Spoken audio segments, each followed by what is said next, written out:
Welcome. This is Dr. John DeMartini. This is one of the most amazing and inspiring shows that you can listen into. If you want to be on the edge of your seats, if you want to open up your heart, if you want to expand your mind, and you want to meet incredible people, stay tuned because you're just about to experience a transformative radio show that will change your life. And you're listening to the Dr. Pat Show that's coming up right next. Welcome to the Dr. Pat Show. Talk radio to thrive by. Powerful, inspiring, and coming to you live, bringing you stories of people like you and me, busting through and living life full out. Get ready to dare to wonder what your life would be like if you knew you could not fail.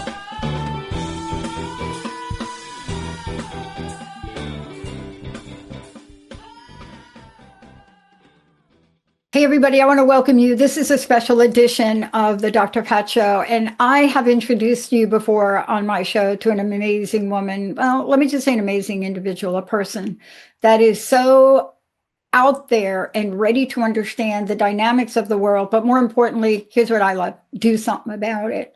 You know, there's many songs that have been written about doing something, and then there's talking about it, singing about, and then actually doing something. In the words of Beyonce, well, actually, let's use Rihanna. Rihanna, fabulous singer. But guess what Rihanna did? She did something. She followed her passion. She is now a billionaire with a mega industry back from her country that she came from, back from where her origins were, and created the most incredible line of products. Why? Because she did something. Today, we're going to be talking about how women rise. Jamie is someone that you should know, Jamie Shea. You're going to hear a lot about her. She's got her own show, but it's more than that. This is about trailblazing where there's no trail. This is about setting up a shop when everybody tells you maybe you shouldn't, being too loud, talking about stuff you shouldn't talk about. But when you come from humble beginnings like she and I have, see, there's something that happens with that we don't talk about enough. But when you come from these humble beginnings, something happens. Something inside of you gets inside of you. It doesn't mean that you're going to have a slide and glide role of life. But for Jamie, 20 years experience in a consulting and coaching arena, now she's out on her own, helping people step up, stand up, and not shut up. That's for the women listening to this show. The mission today, reclaim your power. And so you got to do what my mama used to say to us girls, 3 girls. Mama had her first child at 12, second at 13. And mama would say to us girls, she had this, she was from the South, and she would say, y'all girls, you know what you ought to, this is what y'all need to do in life. You all need to, you know what, or get off the pot. That was my mom. And today's show is about passing the mic. How do we hold space for women's truths? When I came on before, I said, Jamie, to you, I heard information from a woman I talked to that 500,000 women have exited the workplace in the past several months. Now, I don't know about you, but that's a lot of women. So today's show has got to be in the spirit of you, Nicole Pelham, Love and Lightning, inflection point. You're talking about people that have come out and have held up the baton. You're talking about folks that do it subtly, that do it powerfully. But we're in a world now, we're on the verge of being silenced. And that's why this network is expanding and we're doing something so that doesn't happen. But from where you sit, I gotta know, what little dagger you got for waiting to come through your heart on this topic? Because since we talked, I don't know about you, but I'm just hearing more stories. Oh yeah. I was telling you in response to half a million, 500,000 being laid off, that my last corporate job, everyone in my department that got laid off was women, all women. The men got to stay. They got extensions. And I know for a fact they laid off most of the company, and by far it was women. So I'm not surprised to hear that, but it still makes me really mad. But I'm also like, you know what? That's not where we belong. We don't belong in corporate. We belong out there in the world creating new things. We are here to create. We are here to use our voice. We are here to find new ways to do old things because we are creators at our core. But we don't We don't know that. We haven't been taught that. We don't talk about that. We've been taught to be submissive and obedient and good and nice. And that is not the core of women. Our core is power and creators. And so if they're booting us out of corporate, good. We'll just go start new stuff. That's healthier for women, that is inclusive, that honors everyone and has reverence for everyone, not just certain types of people. Yeah, let's talk about the pain point or the pain question or the pain.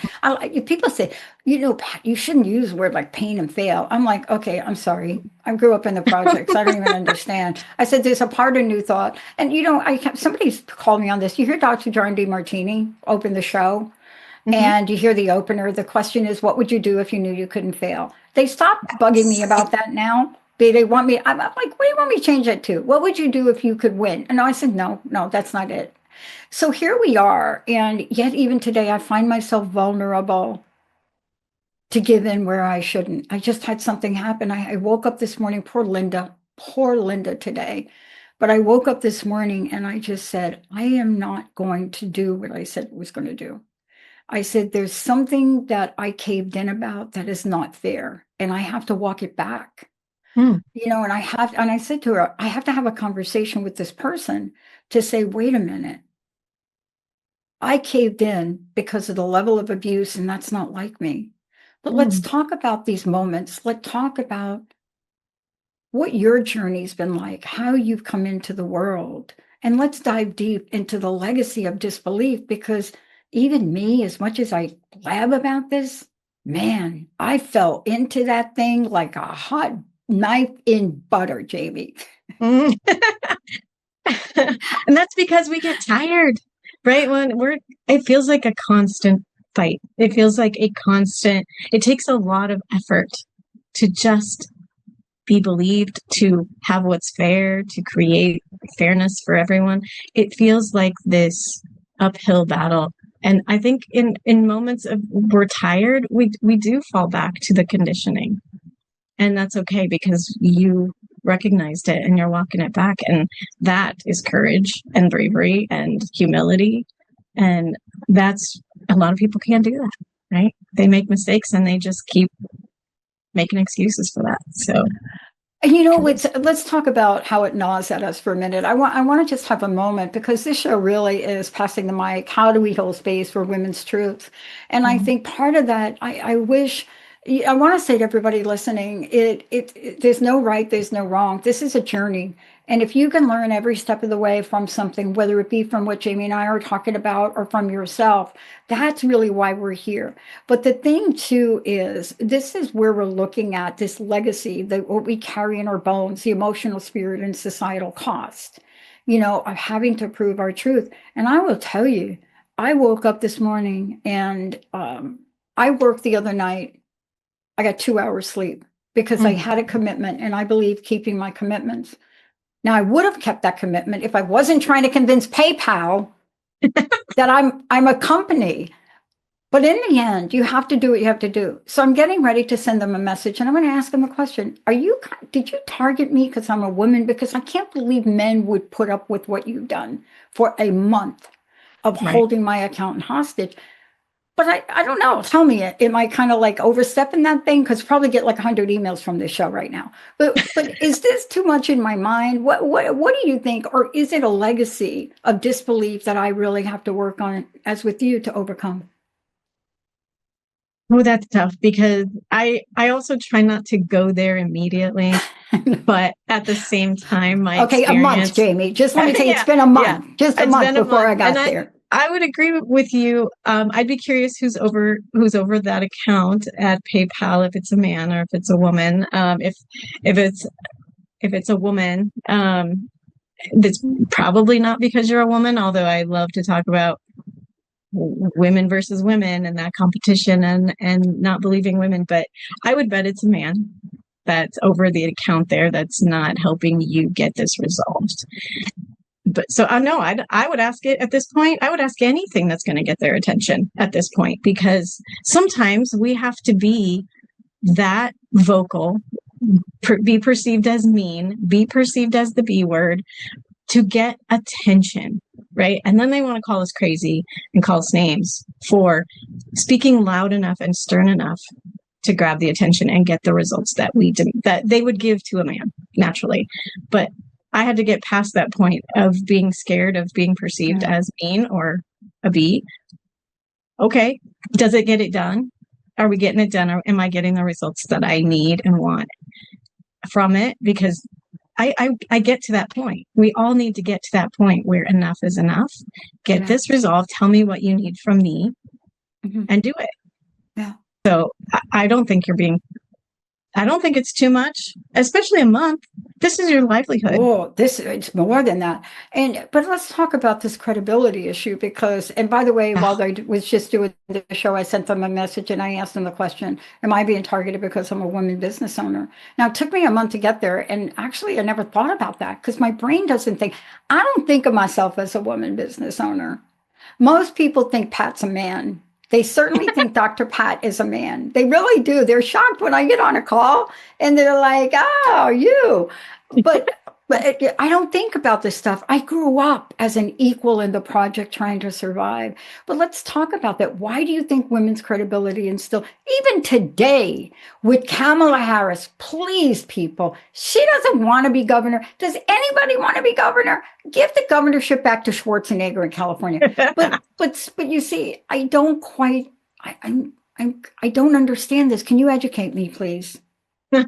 I wish I could. I am also wondering, why are we still asking, like, why didn't she come forward sooner instead of why didn't we listen the first time? Why are we asking things like, what was she wearing instead of, it's always the woman's responsibility. We constantly put everything on women to own it, to be responsible for it, to change it, to tolerate it or not tolerate it. It all falls on us. And I think it's so easy for people to question the woman than to really face the hard truths about men's behaviors or structures or systemic beliefs, the programming that's done, because that requires self-reflection. It requires growth. It requires admitting you're wrong, or maybe you didn't realize, the damage that you do on a daily basis. Living from the place of your fear or your conditioning or your programming, the patriarchy. I mean, I literally in this startup that I worked in last, I had one of my friends who hired me there, a good man, tell me he didn't believe the patriarchy exists. And I'm like, do not say that out loud. You can't say that. How do you not see it?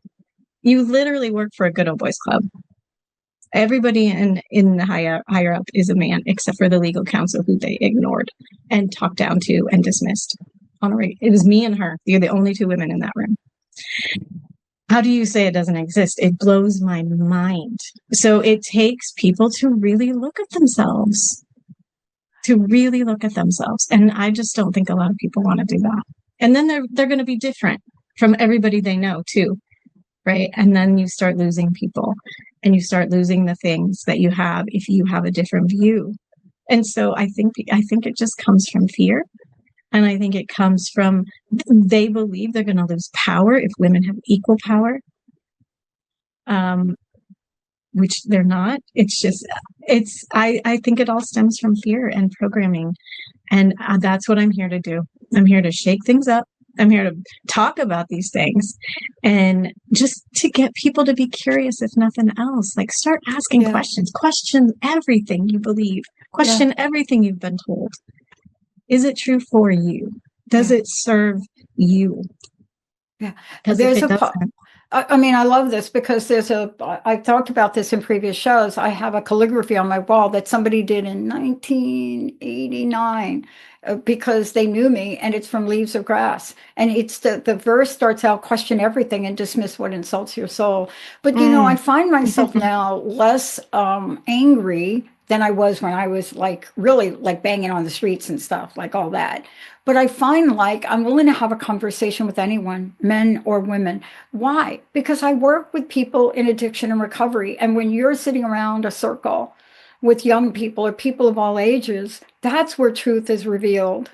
Mm-hmm. And, the conversations can't be one of assuming.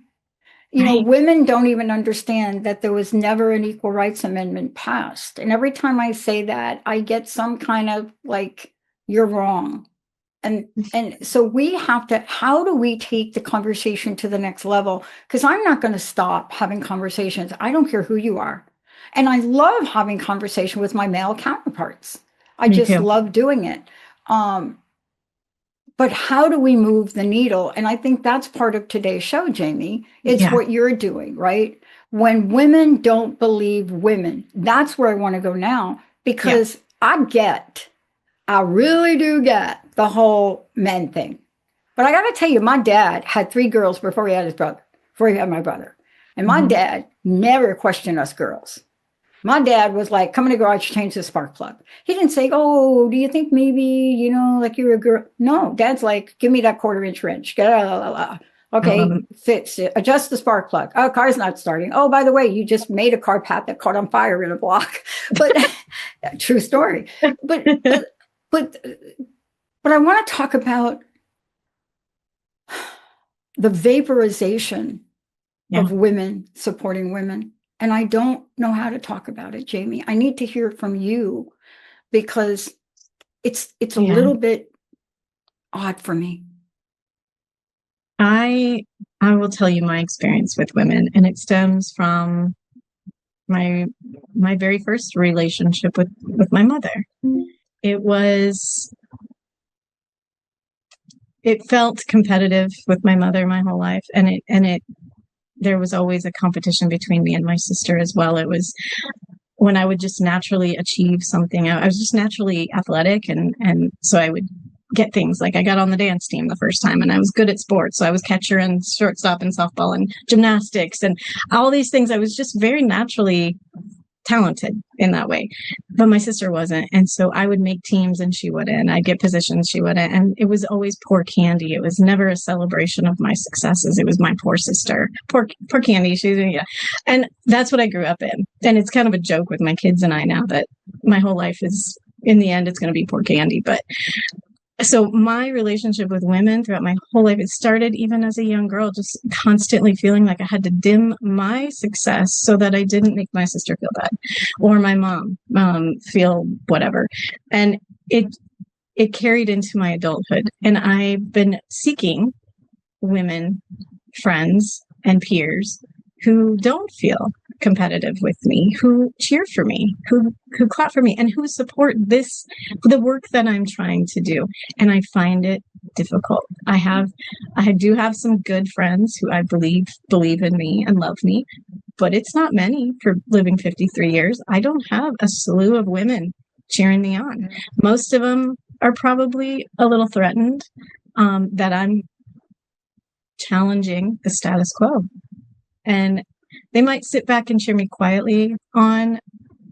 Some will cheer me on loudly, but most are just kind of sitting back and waiting. And I don't know. It makes me really sad because I've never understood it, because I feel like we already have to fight men.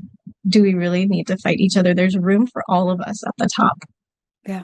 And, it's not even, look, I love that we're talking about this. I'm very fortunate. When I moved to Seattle, I have a best friend, and she's been my best friend since 1972. And, if you do a past life regression, you understand that, but it's an anomaly in the world to have somebody that will jump in a foxhole for you. But I also have a great group of friends here in the Seattle area, and we do stick together. Like if one of us has an ingrown toenail, like 30 people will show up. Oh my God. And we'll have a potluck over the toenail. But I have to say 2 things, and I didn't know I was going to say it. I have vast work experience. I have had men, Brian McGorry, Dan Vandermoss, Bernie McGee, that fought for me. I also have women that fought for me. But what I find with the women that fought for me, and as I grew in my corporate career, I had the most incredible mentors in Bob Davis and Colton Brown and Mary Louise Smith. And I reflected on this, and somebody said to me, I think it was Linda, said to me, kind of interesting, Pat. I said, what do you mean? They're all the people you just mentioned that helped you the most are all people of color. Mary Louise Smith, Bob Davis, Carlton Brown. And I said, I have to think about that. I understand that, and I understand why. But I said, I really want to look at the world differently, and I'm trying hard to say I've had angels of all colors help me, of all races help me. My high school, Plainfield High School, you can Google it. I went back to my reunion. I understand things like that. But let's talk about this now. I want to know what passing the mic is and what it means to hold the weight of that. Because I gave up for a minute and I think I'm coming back. But what does that mean for you? What are the platforms of sacred spaces? How do they come forward in our lives? And what do we do? Yeah, for me, passing the mic, I believe we all have something to say from our soul. Deep down, even if we've been silenced and conditioned, if we could get women to feel safe enough to speak their truth, they have something profound to say. And I want women to have that safe space, to know they exist, to know that there are women out there like you and I who want to help them find that safe space or create a safe space so that they can speak their truth, so they can live a life that is authentically true to their soul. And to know, I want women to know that women support women. You just have to find them. They're out there. And if you are surrounded by women who don't support you, keep looking. Don't let them hold you down or hold you back. There are women out there who want to uplift you. And that's my whole purpose. That's why I have my Guided by Jamie website, is to uplift women, is to help them find their voice. I'm creating a course called Rooted so that I can help women understand what that means, that they're rooted in their being, that their essence, who they are, their essence really has a voice. It has something it wants to say, and it wants you to live that through your expression. How you dress, how you talk, how you walk, what you do, what you create, all of that is an expression of your essence and your being. And I want women to feel safe to be that, whatever that is. And we've just been conditioned to be the same and to speak the same and to believe the same. And we're not the same. Yeah. So what's the website again, Jamie? Because you see, since our last show, this is something you and I have taken action, and I want people to know this. And but what have you created for people? Because passing the mic is one thing, but holding it and know what to do with it. I learned that from Shirley MacLaine. Now, I don't care what people think about Shirley MacLaine. This woman, our Shirley MacLaine, took the time to spend 2 hours with me in a green room before we spoke and then helped me learn. She said to me, "Do you know how to control the stage?" And I'm like, I bet I don't. She says, I'm not going to repeat what she said, but she showed me why. I just met the woman. But you see, this is a reflection. So tell me how you have now risen up to do this and help other women. Yeah, so I'm creating a course right now called Rooted. And on my website, I want to add more content around how women can create this life. I just got my realtor license, and I know that might sound like not related. I want to help women start over, reclaim their life, recreate a new identity through, I do interior design, staging, this Guided by Jamie, website and content, the show. Everything is about self-expression. Everything is about reclaiming your power. Everything is about creating an environment that reflects peace and power, stability, serenity, whatever it is you want to create. I want to help women live that out loud and be unashamed, be unapologetic about whatever they like. If they like hot pink, okay, cool, let's go with hot pink, right? Whatever sparks your soul, I want to help women reclaim that. So I'm doing it through creating living spaces and through my show and talking about the topics nobody wants to talk about or haven't talked about, but they know exist. Shows like yours, you are doing that. You're passing the mic. I only have my show because of your platform. If I tried to do this on my own, it wouldn't go anywhere. And sometimes I wonder, why am I doing this? It feels like nothing is happening. Yeah, no. But if I reach one person and if I help one woman know that she only has to give herself permission to be who she is and who she wants to be, then I'm happy with that. I was talking to one of our hosts this morning, and he and I, we do a show together. He's like, I don't know about the show, but it's interesting. I had 2 people come out of nowhere and want to hire me. And I'm like, hello. Okay. What do you mean? What other advertising you're doing here? Okay. Your show's on 50 platforms, but you see, this is you and I all of a sudden. Now, Laura Lee Robbins will tell me, she's fabulous astrologer. She'd say, yes, you had to wait till Mercury came out of retrograde. But like you, I activated women, my Voices in Empowering Women nonprofit. But here we are. What's next? What do you want to see? When you take a peek out, what's the message you want to give for the women out there? And how did they get a hold of you? And by the way, you, me, and my mom, we all did facilities management. My mom got her real estate license to help people. So you just sounded just like Mama Doris right there. Without the Southern drawl. But what's the next move? What's your invitation, right? Mm-hmm. My invitation is to go to my website, Guided by Jamie, and sign up on the wait list for the Rooted course. And you can also contact me for real estate. I'm just getting that started. I have my license, but I don't have all of my stuff out there yet. If you want to sell your home or buy a home, if you want to decorate your home, if you want soul-led living. Yeah, because I'm talking about women. This is next level living that I'm talking about. This is living from your soul expression. So contact me through my website. I want to help women. I plan to do some local things here, some talks. I'd love to give talks, online so I can reach more people globally. I just want women to know who they really are and to own it and love it. Jamie, this is kind of weird, but I'm going to say it. I'm so proud of you. Thank you. And it's such an honor to even be having a conversation with you, because I've been around for a while and I have to be reminded that my work's not done yet. And every day, like Saturday at my table tennis club, we had a meeting about something we want to fight for. And I will tell you, I was dismissed within 30 seconds. And I looked at the 3 men at the table and I said, what are you guys afraid of?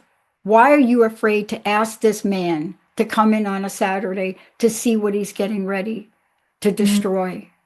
And they just looked at me with their arms like this. And then I gave them my letter and I got up and walked away. And I thought, wow. Even in ping pong, Jamie.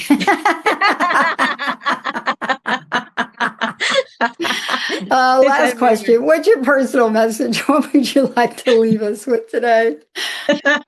My personal message is you are profoundly powerful, limitless potential to create the life that you love. Inside out, from the inside out. And that's what I want people to understand. We don't need external validation, external approval. It's our own. I love it. Thank you, Jamie. I'm Dr. Pat, everyone. By the way, you're going to hear more of this because I'm getting ready to relaunch Power Up, and Jamie is going to be one of my first guests on that show. By the way, we're also going to do a full hour panel. Why? What you say, Jamie? We just ain't going to shut up. It just ain't going to happen. All right. Thank you, Nat. Thank you, Nat, for running the show. It does take a village. We'll see you next time.